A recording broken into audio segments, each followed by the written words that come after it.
Je reviens sur le besoin de précision. Paradoxalement, le besoin de précision multiplie les risques d'erreur, multiplie les risques de disconnexion ou de non-connexion. Plus quelqu'un a besoin de précision, plus il sera limité dans ses connexions, parce qu'il faudra que ce soit extrêmement précis et semblable, donc, pour qu'il y ait connexion dans sa tête. Les gens qui n'ont pas une certaine forme d'intelligence ne sont pas capables de connecter des choses qui se ressemblent mais pas complètement.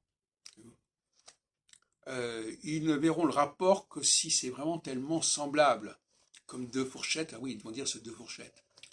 Mais à la limite, est-ce qu'ils compareront la fourche et la fourchette? Est-ce qu'ils compareront des choses qui n'ont pas la même dimension, qui n'ont pas la même forme, mais qui ont quelque part une similitude majeure? Plus on précise, plus on détaille, et plus les comparaisons vont être difficiles. À force de préciser, on n'a que des choses différentes. La précision, la demande de précision arrive finalement à un refus de la comparaison, à un refus du rapprochement, ce qui n'est pas du tout indifférent, ni ça correspond à une sorte de volonté de défense. Je crée une zone de confort par mon exigence de précision.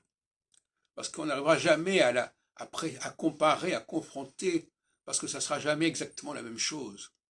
Et ça, c'est rassurant de savoir que ça ne sera pas la même chose, parce qu'on ne pourra pas me dire ce que vous faites n'est pas la même chose que ça. Ben oui, évidemment, c'est différent.